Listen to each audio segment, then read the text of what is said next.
Olá, meu nome é Lucas Pontarolo de Oliveira, estudante de Teologia, e hoje eu quero compartilhar uma reflexão sobre um tema que tem ganhado muita relevância nos últimos anos: a atuação dos coaches. Você já deve ter ouvido falar sobre os coaches, certo? Originalmente, o termo se referia a técnicos esportivos, mas hoje ele é usado para designar profissionais que oferecem orientação em diversas áreas, como carreira, finanças, saúde e desenvolvimento pessoal. Bom, o mercado de coaching cresceu rapidamente e muitas pessoas têm buscado esses profissionais para alcançar objetivos, superar desafios e encontrar direção em suas vidas. No entanto, com esse crescimento, surgiram também questionamentos sobre como essa prática se relaciona com os princípios da fé cristã. Afinal, como cristãos, precisamos discernir se os ensinamentos que recebemos estão alinhados com a palavra de Deus e com os valores do reino. Por isso, hoje, vamos refletir sobre 3 pontos principais. Primeiro, o que é a profissão de coach e suas áreas de atuação. Segundo, comportamentos inadequados que podem aparecer nesse contexto. Terceiro, pontos convergentes com a fé cristã e orientações práticas para discernir se um coach está alinhado aos princípios cristãos. Afinal, o que é a profissão coaching? A palavra coaching vem do inglês e, como eu mencionei, inicialmente estava associada a técnicos esportivos. Hoje, porém, ela se expandiu para diversas áreas. Um coach é um profissional que ajuda pessoas a alcançarem objetivos específicos, seja na carreira, na saúde, nos relacionamentos ou no desenvolvimento pessoal. Eles utilizam técnicas de motivação, planejamento e autoconhecimento para guiar seus clientes. Por exemplo, um coach de carreira pode ajudar alguém a identificar suas habilidades, traçar um plano para alcançar uma promoção ou até mesmo fazer uma transição profissional. Já um coaching de saúde pode orientar sobre hábitos alimentares, exercícios físicos e equilíbrio emocional. Além disso, existem coachings especializados em relacionamentos, finanças, espiritualidade e até mesmo em questões específicas, como a liderança e gestão de tempo. O objetivo principal do coaching é ajudar as pessoas a alcançarem seu potencial máximo e a superarem obstáculos que possam estar impedindo seu crescimento. No entanto, com a popularização da profissão, muitas pessoas passaram a se intitular coachings, sem a devida formação à ética. Isso nos leva ao próximo ponto: comportamentos inadequados que podem surgir nesse contexto. Nem todos os coaches seguem princípios alinhados à fé cristã. Alguns comportamentos que podem ser considerados inadequados incluem, por exemplo, a falta de modéstia. Alguns coaches se colocam como super-heróis ou gurus, como se tivessem todas as respostas. Eles podem criar uma imagem de si mesmos como pessoas infalíveis, que nunca cometem erros.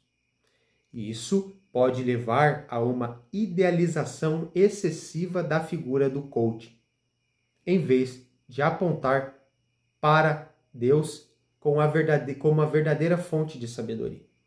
A Bíblia nos ensina que Deus resiste aos soberbos, mas dá graça aos humildes, como está lá no livro de Tiago, capítulo 4, versículo 6. Outro comportamento é a ênfase exagerada nos bens materiais. Muitos coaches focam excessivamente no sucesso financeiro e na aquisição de bens materiais, por exemplo, como se isso fosse a única medida de realização pessoal.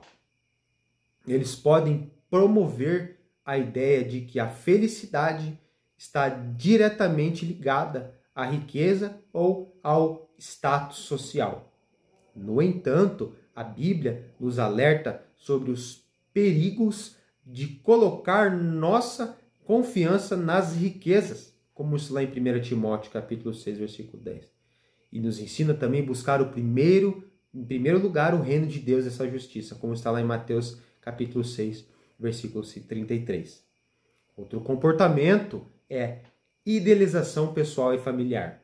Alguns coaches prometem uma vida perfeita, sem problemas ou conflitos. Eles podem vender a ideia de que, seguindo seus métodos, você terá um casamento perfeito ou, por exemplo, filhos obedientes e uma carreira impecável. Isso pode criar expectativas irreais e ignorar a realidade do pecado e da necessidade da graça divina. A Bíblia nos lembra que no mundo tereis as aflições, mas tende bom ânimo, diz João 16:33. Mas que podemos encontrar paz em Cristo. Outro comportamento do coaching que ele traz é a falta de abnegação. Em alguns casos, o foco excessivo no eu e no meu sucesso podem levar a um individualismo que contradiz o chamado cristão para servir ao próximo e viver em comunidade. Jesus nos ensinou que quem quiser ser maior entre vós, seja vosso servo. Mateus 20:26.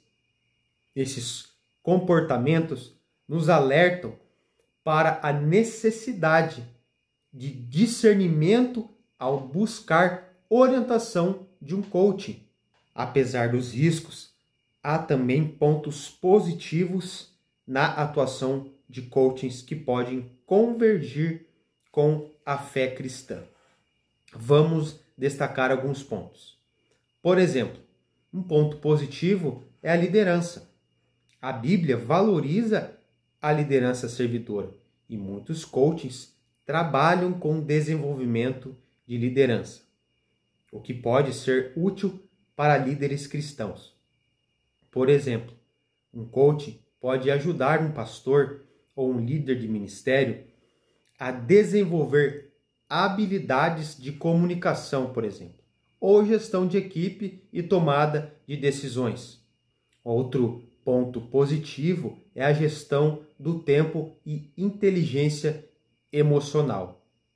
Saber administrar o tempo e as emoções é essencial para uma vida equilibrada. E a Bíblia também nos orienta sobre isso, como diz lá em Efésios 5, versículo 16. Nos diz para remir o tempo, porque os dias são maus. Ou lá em Provérbios, capítulo 16, versículo 32, que nos ensina que melhor é o longânimo do que o valente, e o que governa o seu espírito do que aquele que toma uma cidade. Outro ponto positivo é a busca por conhecimento e aperfeiçoamento.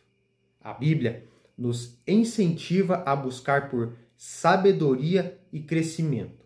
No livro de Provérbios, capítulo 4, versículo 7, diz assim: a sabedoria é a coisa principal. Adquire, pois, a sabedoria. Sim, com tudo o que possuis, adquire o conhecimento.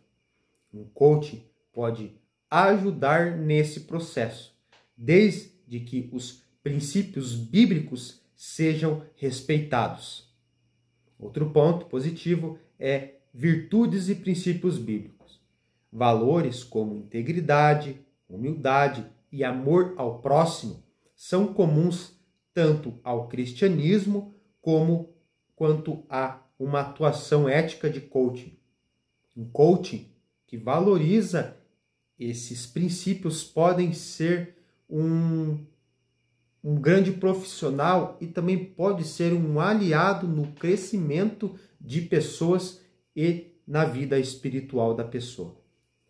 Outro ponto é a valorização da vida comunitária. Alguns coaches enfatizam a importância de relacionamentos saudáveis, o que está alinhada ao ensino bíblico sobre comunidade.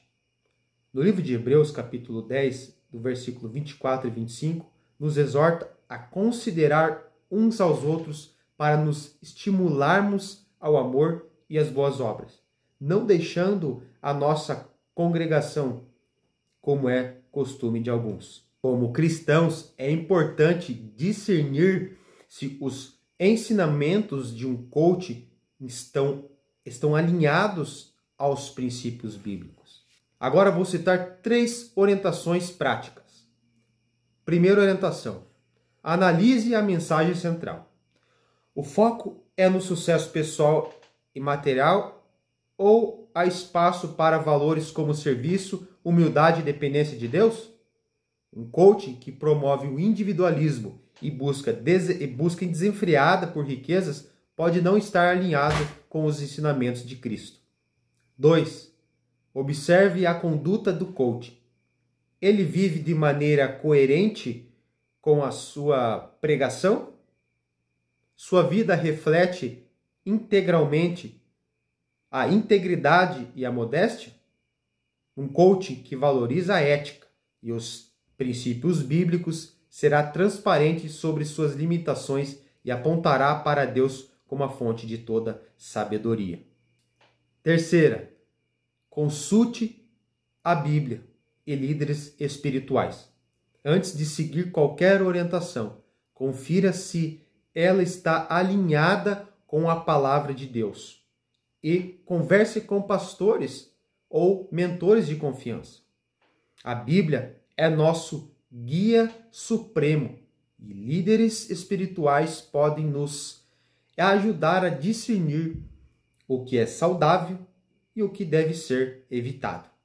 Em resumo, a atuação de coachings pode trazer benefícios, mas também exige discernimento.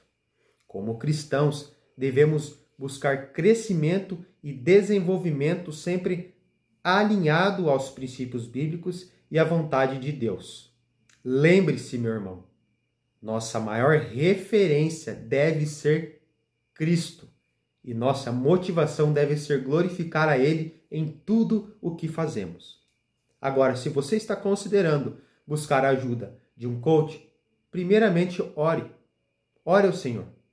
Peça discernimento e consulte a sua palavra, a palavra de Deus. Se você gostou dessa reflexão, compartilhe com seus amigos e irmãos em Cristo. E se estiver com alguma dúvida ou quiser conversar mais sobre esse assunto, deixe aqui um comentário abaixo. Que Deus abençoe.